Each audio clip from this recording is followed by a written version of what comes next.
রোকেয়া হলে একটা ছেলে রোকেয়া হলে ম্যান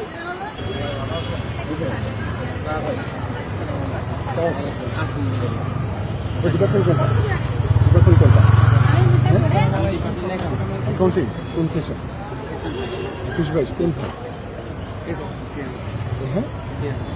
রোকেয়া হল রোকেয়া হলে একটা ছেলে রোকেয়া হলে ম্যান রোকেয়া হল আপনি রোকেয়া হলে কেন থাকবেন? রোকেয়া হলে মেয়েরা থাকে। ঢাকা বিশ্ববিদ্যালয়ের আপুরা,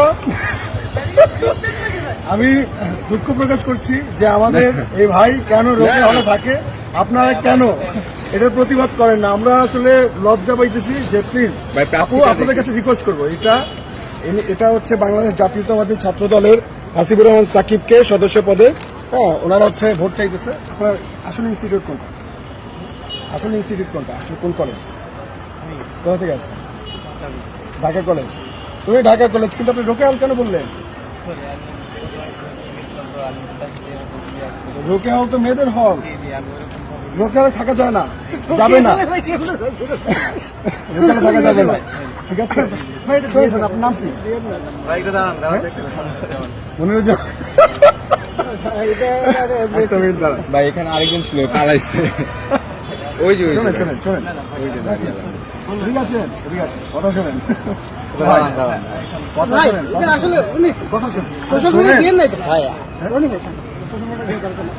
ডাকসু নির্বাচনে ভোটার কি ঢাকা কলেজের শিক্ষার্থীরা? ঢাকা কলেজের শিক্ষার্থীরা ওকে, ঢাকা কলেজের শিক্ষার্থীদের প্রতি আমাদের সম্মান আছে, ভালোবাসা আছে, শ্রদ্ধা আছে, কিন্তু এটা তো একদম আচরণবিধি লঙ্ঘন না যে ঢাকা বিশ্ববিদ্যালয়ে ডাকসু নির্বাচনে কোনোভাবে বাইরের কেউ প্রচারণা করতে পারবে না। যদি এরকমটা হতো তাহলে তো আমরা হচ্ছে সোশ্যাল মিডিয়ার মাধ্যমে সবাইকে বলতাম যে ভাই দলমত নির্বিশেষে প্রত্যেকে আসেন বিশ্ববিদ্যালয়ের শিক্ষার্থীদের কাছে আমাদের প্রচারণা চালান। আমরা তো এটা করি নাই, কিন্তু যে ছাত্র দলের বাইরে যে কাজটা করতেছেন এটা কিন্তু অন্যায়, আচরণবিধি লঙ্ঘন। এর আগেও কয়েকজনকে দেখেছি, এইটাও দেখলাম, আরও কয়েকজনকে দেখা যাচ্ছে।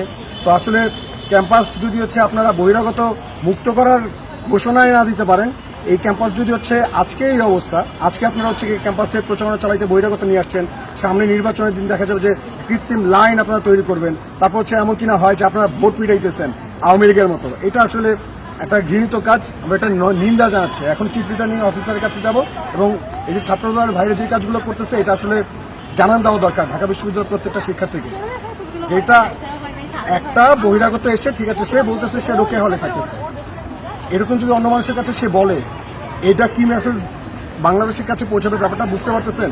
ঢাকা বিশ্ববিদ্যালয়ের শিক্ষার্থী হিসেবে আমরা এই ব্যাপারগুলো চাচ্ছি না। এটা আমাদের বোনদেরকে অসম্মান করা হয়, যে আপনারা যারা ছাত্র দলের ভাইরা আছেন এই ব্যাপারটা একটু সতর্ক থেকে আমাদের বোনদেরকে অসম্মান করার কোনো রকম অধিকার আপনাদের নাই।